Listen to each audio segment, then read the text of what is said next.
So I was really going to wait a couple days to do this video, but I just got to show this lawn off, man. It has recovered extremely well from a year of neglect. I mean, look at the color. Obviously, we still got the tree stump issues, but look at the color response, man. This thing is just jumping out the ground. A lot of broadleaf weeds all everywhere in it, but you know, we're doing this organically. We know we ain't spraying no pesticides out here anymore. So yeah, you guys saw in my video where I just put down some fertilizer and lime, and this is the result. Now, obviously, if you fed the grass properly in the fall, you don't want to put any fertilizer down in the spring because the lawn's going to flush out and go through a tremendous surge of growth and it can be a little difficult to keep up with the growth. But I can say that's definitely happening here too. That was my last pass I did. I'm in the middle of cutting. I just had to stop and just kind of show it off. But we cutting at 3.5 inches. And when I say we're going to be doing this organically, you know, certain things are not weeds anymore. Okay, so I want to get down and show you a close-up. These patches of clover, there's lots of clover all throughout the lawn. This is not a broadleaf weed to me anymore. I mean, technically it is, but it's not a weed. A weed is any unwanted plant. It's no longer unwanted. I want this as a nitrogen fixing source in my lawn everywhere, feeding my turf so I don't have to. Other mistakes I've made in the past is always bagging my clippings. That is something I have changed immediately this year. I have not bagged once. Everything's being mulched 100% now. I got the side discharge on the push mower, and it's got like that double blade mulching system on that Ego that you see over there. Man, that mower is nice, let me tell you. I can do the whole 1/4 acre, or maybe it's like a 1/2 acre, I forget the numbers, a 1/2 acre of turf that we're growing here around the house. But let's take a walk around and I can show you guys what the rest of the turf is looking like. As you can see, man, we got some nice color coming in. I haven't even updated you guys on this this little bed I worked on, and that bed over there. I haven't even talked to y'all about that yet, but everything's coming in real nice. Lots of clover coming in everywhere. Another weed that I'm not considering a weed anymore is dandelion, because they make such a wonderful taproot. I mean, these suckers go through anything. They grow through concrete. And so there is some hard pan underneath the topsoil here that I really want to break up so my actual turf grass roots can grow into it and start making it more topsoil.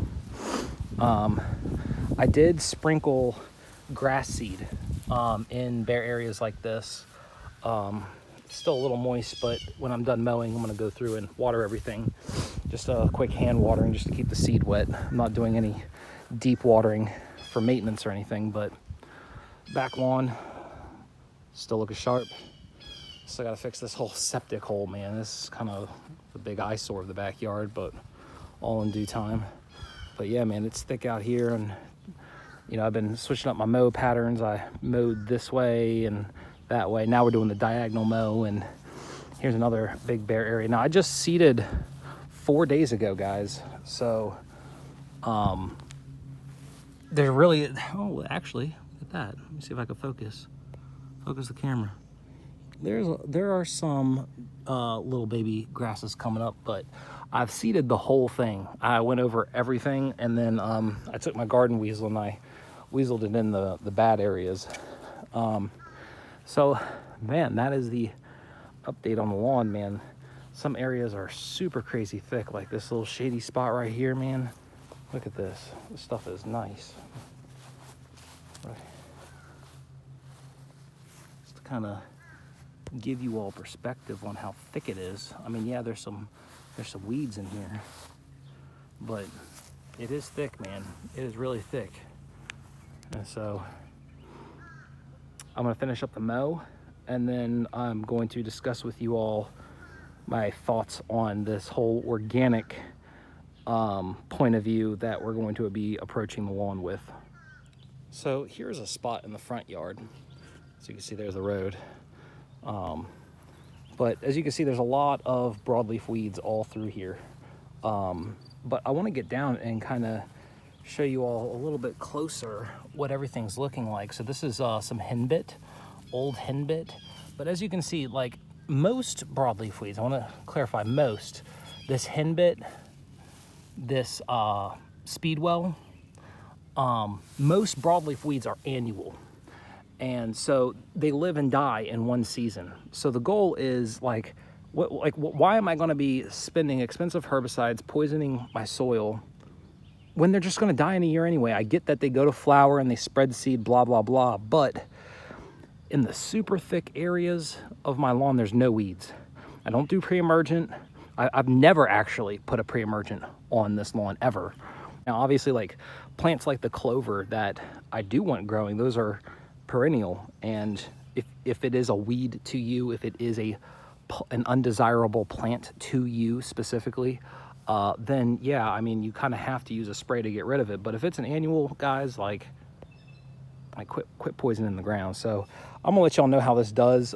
So here's another area where there's lots of broadleaf weeds, and as you can see, I have plenty of grass seed sprinkled all throughout here, all down in the soil. So as this henbit dies, my goal is to replace it with grass seed.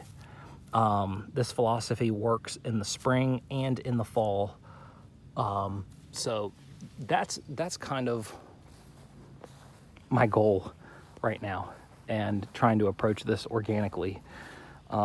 This is new to me. All of my knowledge and experience in lawn care is using artificial fertilizer and chemical pesticides. But the organic side has definitely piqued my interest, and you know, I'm trying to grow all of my own food, or at least a good majority of it. And I know none of my neighbors spray any herbicides, so like if there's any pesticides on my food, it's my fault. So that's why we're cutting it out, guys. So we'll keep you guys updated throughout the year. I don't want this channel to be a lawn care channel. It's just going to be everything about gardening. So just subscribe, and you know, we're going to be covering a ton of different topics. So I'll keep you all posted. Until then, man, she turned around in just a couple months, man, for real. Like, I'm very happy with what happened in just a couple months. Mowing consistently and a little bit of fertilizer. And, you know, of course, the Most High has been gracious with the amount of rainfall we've gotten this spring. We're doing pretty good. We're actually averaging about an inch a week, which is what cool season grass, most grasses for that matter, require to stay green and healthy. So that's our update. Subscribe to the channel for more.